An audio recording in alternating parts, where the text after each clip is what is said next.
So we'll acknowledge at this point, you can see in the video, Christian's having a crisis, and we'll recognize that the law enforcement does have to get in there and find a way to keep him from harming himself. But our issue begins when they go into that particular cell and they ultimately make a number of errors and decisions that amount to what we believe to be deliberate indifference and unlawful use of force. But I'll let the video speak for itself. But we wanted to make sure we were being transparent with respect to what occurred before the interaction with the correctional officers.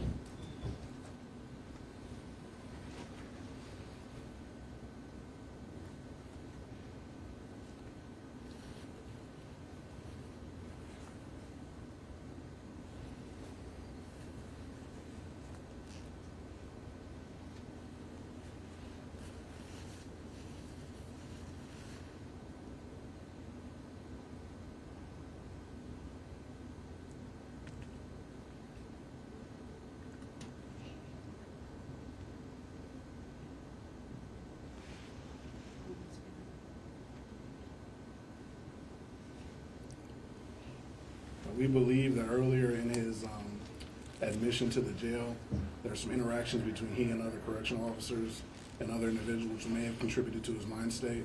But we're still investigating that particular aspect, but there is some evidence to support his mental status at the time that they come into that cell.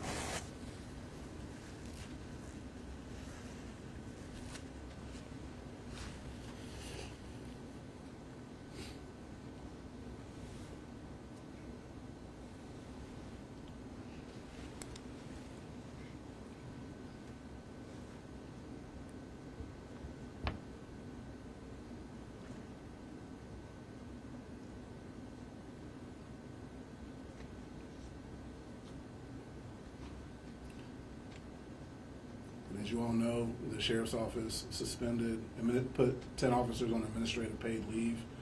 You can count, I think, 9 officers in this particular video, but there's a total of 10 that are involved as well.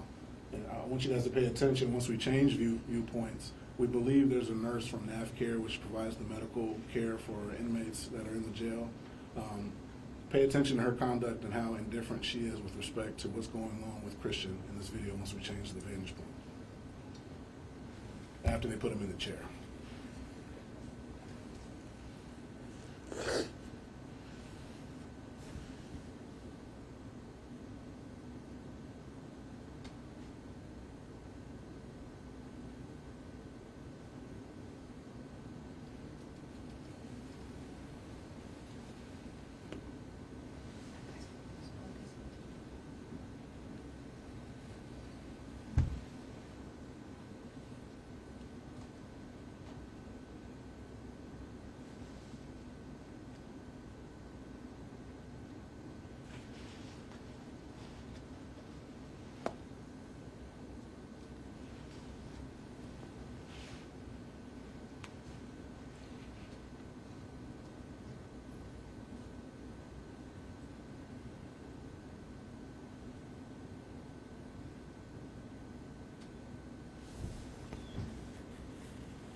And note the taser nose is still in his stomach at the time all this is occurring. So they tased him and pepper sprayed him in the cell. And our understanding is this, as you can see from the description of this video, it's the post-book mental health area, room 141. So this is where he would have been placed after the prior incident early in the morning. You can see he's still talking.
as you're watching this video, I want you to pay attention to the coroner's findings that the positional asphyxiation is what ultimately caused Christian's death.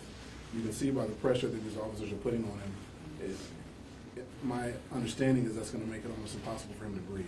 In addition to the spit mask and the way that they're holding his neck and his face leading up to this point. So that's the reason for the coroner's findings of homicide by positional asphyxiation.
I'm going to change camera vantage points. So keep in mind these are all simultaneous. What's occurring with the timeline you just viewed.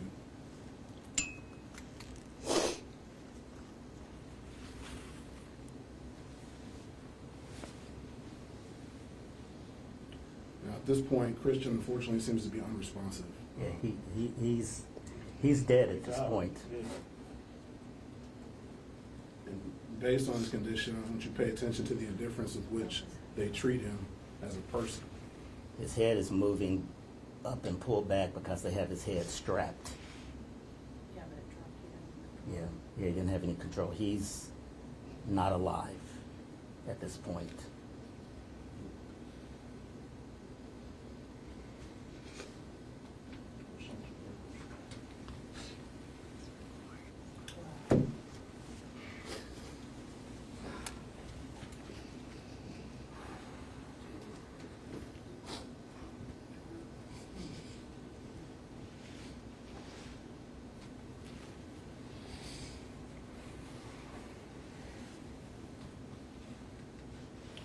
We believe this woman that you see on the video is one of the NAF care nurses. Jail policy is typically that you have to have a medical professional or staff around at the time that you place somebody in a restraint chair. Up to this point, she was uninvolved in this particular interaction, which we believe potentially is a violation of her medical duty to protect Christian as well.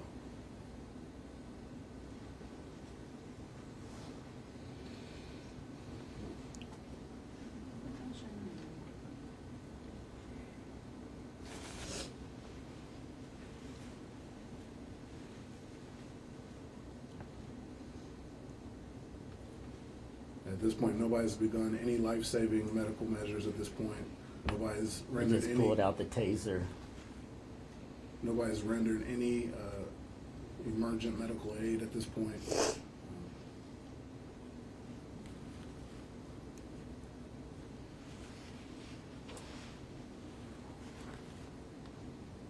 Amazingly, this nurse comes back, and rather than start life-saving measures, she simply takes his blood pressure.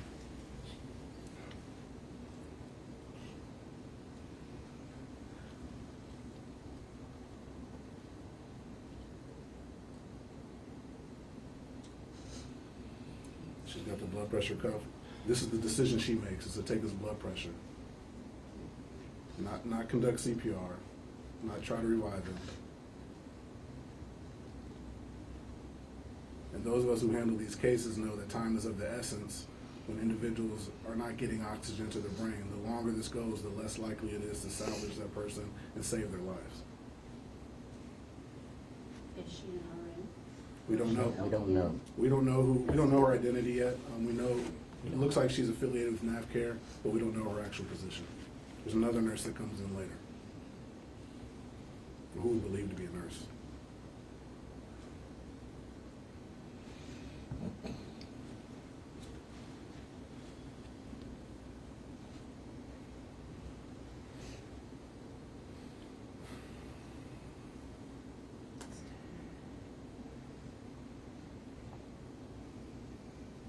this isn't easy for us to show, but we think it's important that the community know what happened to Christian.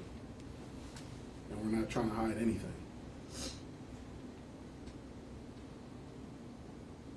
As you can see, this isn't easy for the family to look at this video and see what happened to him.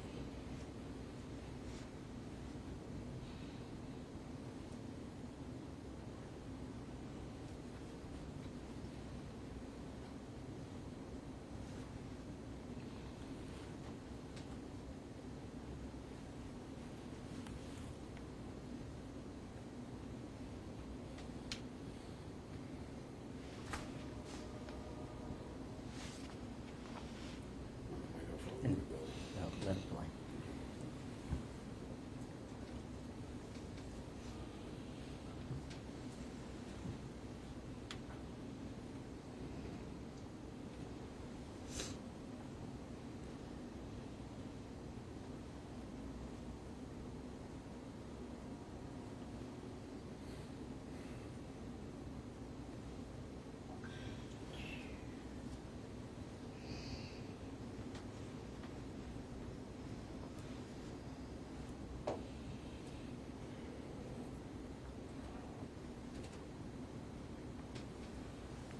Leave that. I'm not just gonna wait till it passes a certain point. Oh, yeah. All right.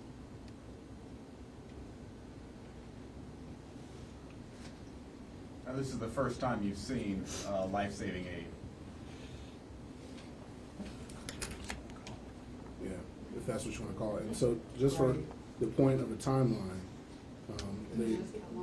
they enter his cell at 9:26:01. It's not till 9:39 that he's taken out of the chair. So 13 minutes. Robert, did you time how long he was in the chair before they took him Yeah, back he out? got in the chair about 9:30, 15, so he's in the chair for about 9 minutes before they take him out. And And clearly he's unresponsive and he's after the first been- 2 or 3 minutes in the chair, you saw it appeared to be unresponsive. So Yeah. at least 6 minutes in your mind Yeah. that he was clearly unresponsive before they took him out. Too long. And long enough for them to understand that they should have administered some life-saving measures before that point, and they didn't. And candidly, I think they didn't because they didn't value his humanity. That's fine. That's enough. Yeah. Again,